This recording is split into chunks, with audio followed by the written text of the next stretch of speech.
impone a los Estados miembros. Juan Antonio Alonso, ayer lo visteis del IDAE, que esbozó que es el Plan de Eficiencia Energética 2011-2020, y creo recordar que había una cifra, que las inversiones que se prevén son 50.000 millones de euros en temas de eficiencia energética. Está en el plan, lo podéis descolgar del IDAE, ¿no?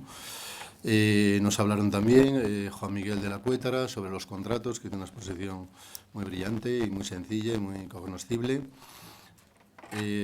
Vimos toda la mesa de la tarde de tecnologías, si os acordáis. Los que no estuvisteis, pues estuvo desde Siemens, ABB, Johnson Control, consultoras, y bueno, creo que fue muy interesante por la tarde. Esta mañana toda la presentación del marco por parte de Dalkia, de que es una empresa de servicios energéticos y todas las partes que conlleva, y que, bueno, abarcar todo eso y hacer todo esto no es nada fácil. Y después, bueno, la parte técnica, donde estaban todos estos protocolos, y esta mañana ya ha quedado todo como un poco enfocado, que aquí hay un problema en esto, que, bueno, todo esto está muy bien, pero que aquí hay un problema, ¿dónde está el dinero? ¿Dónde está la financiación? Y más con los tiempos que corren, que, bueno, todos sobradamente conocéis la situación y no procede dedicarle ni un segundo, ¿no?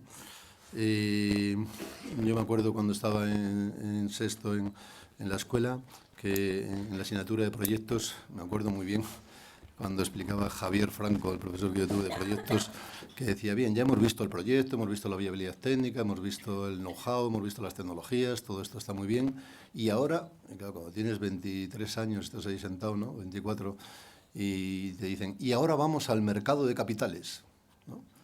Y yo decía para mí, bueno, pues al mercado de capitales, pues muy bien, pues vamos a ver qué pasa en el mercado de capitales. Esto es el asunto ahora. Ahora vamos al mercado de capitales, a ver qué es lo que pasa con esto, que la situación, como os decía, no está nada fácil. Por supuesto que sabéis los tiempos que corren, ¿no?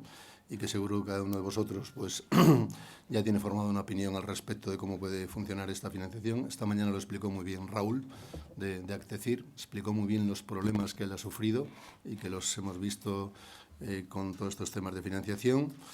Hay una clave ahí. Aquí lo que se maneja, la palabra clave es ahorro. Entonces, lo que habría que dejar en prenda, lo que habría que ignorar, serían los ahorros. Este tema es el tema estrella y en esto está la clave de la financiación. Pero si esto luego las entidades financieras o los fondos o la financiación pública pues no le presta suficientemente atención y nos pide todo otro tipo de garantías, pues entonces la estrella de este asunto, que es el ahorro, resulta que no tiene tanta fuerza, tanto poderío. Bien, hemos invitado en la mesa a Financiación Pública, el ICO, que nos acompaña. Hemos invitado también a un fondo de capital, luego un capital riesgo, un fondo de inversión y capital riesgo, Ruperto, de Crosscheck, y luego una banca más comercial, que es Banca Cívica, y pensamos que con esta estructura de capital, financiación pública, financiación privada, fondos, capital riesgo, financiación de entidades financieras más comerciales, pues quedaría de alguna forma barrido todo el espectro de lo que es la financiación.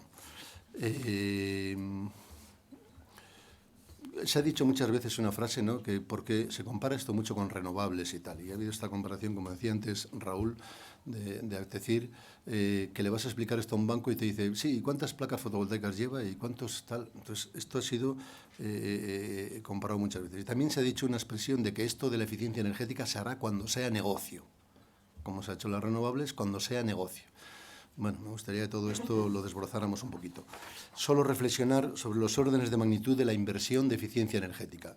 ¿Cuáles son los órdenes de magnitud de esto? Seguro que muchos de vosotros que estáis aquí sabéis cuánto vale construir el orden de inversión de un parque eólico de 40 megavatios, de 50 megavatios, que es del orden de 1 millón de euros por megavatio. Cuánto vale una planta fotovoltaica de 1 megavatio, que ahora es, bueno, ahora ha bajado tanto que ya no me atrevería a decir lo que es porque lo discutiríais muchos, entonces prefiero evitar la cifra. Pero ¿de qué orden de magnitud son estas inversiones? Bueno, pues más o menos el orden de magnitud es, le he dado bastantes vueltas y lo he cotejado con personas del sector, del orden del consumo energético que hay allí.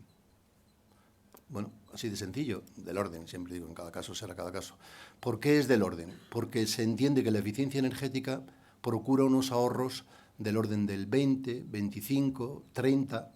Entonces, si allí hay una factura de 100 y voy a procurar un ahorro de 25, quiere decir que eso va a tener un payback del orden de 4 o 5, que más o menos estos proyectos es donde encajan.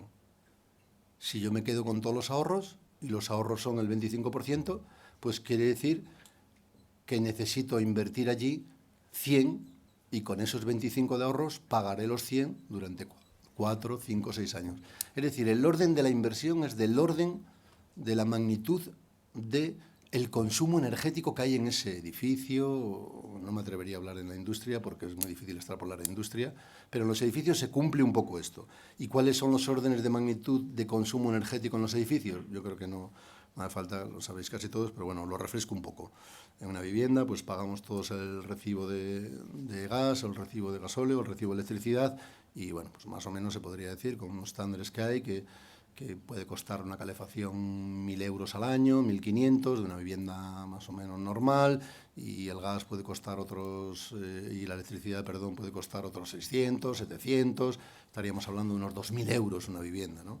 Y en una comunidad de propietarios del orden de 100 vecinos, todas las zonas comunes, pues podríamos estar hablando del orden de 50.000, 60.000 euros, todos los consumos comunes que los conocéis, ¿no? En un colegio medio, ¿no? ¿De qué orden es? Pues entre el gas y la electricidad los colegios no son buenos candidatos para esto. Pues puede ser 20.000, 30.000, 40.000 euros. Luego, las medidas allí son de ese orden. En un hotel de 100 habitaciones, pues puede ser del orden de 80, 100.000 euros. Luego, las medidas que hay que hacer allí son de ese orden, eficiencia energética. En un edificio de oficinas de 5.000 metros cuadrados, pues del orden de 100.000, y más o menos se podría extrapolar linealmente. Un edificio muy grande de 50.000 metros cuadrados, pues puedes ver unas facturas de gas y electricidad de 1.000.000, 1.500.000. Hemos analizado algunos y más o menos las tengo en la cabeza. En un centro comercial más o menos mediano grande, 50.000 metros cuadrados, puede ser unos 300.000 euros la factura que hay allí, 350.000. De ese orden va a ser la inversión. Actuar sobre el alumbrado, las enfriadoras, el free cooling, el control y tal, ¿no? En alumbrado público, pues un pueblo, un ayuntamiento del orden de 10.000 habitantes, hacéis un cálculo, hay una densidad de luminarias por habitante, más o menos de tabla, y las luminarias al final trabajan la mitad de las 8.760 horas, o sea, el año tiene la mitad noche y la mitad día, pues multiplicáis esa densidad y sale que un pueblo de 10.000 habitantes pues pagaría por el alumbrado unos 100.000, al precio que está ahora, unos 100.000 euros anuales, y un ayuntamiento, ya una ciudad media, un poquito grande, 200.000 habitantes, pagaría alumbrado del orden de 2 millones de euros. El alumbrado no atiende mucho a lo que he dicho antes, que tiene un payback del orden de 4 o 5, porque en el alumbrado hay ahorros mayores, puede haber el 40 y hasta el 50%, y el payback caería, ¿no? Entonces no atiende mucho esa regla.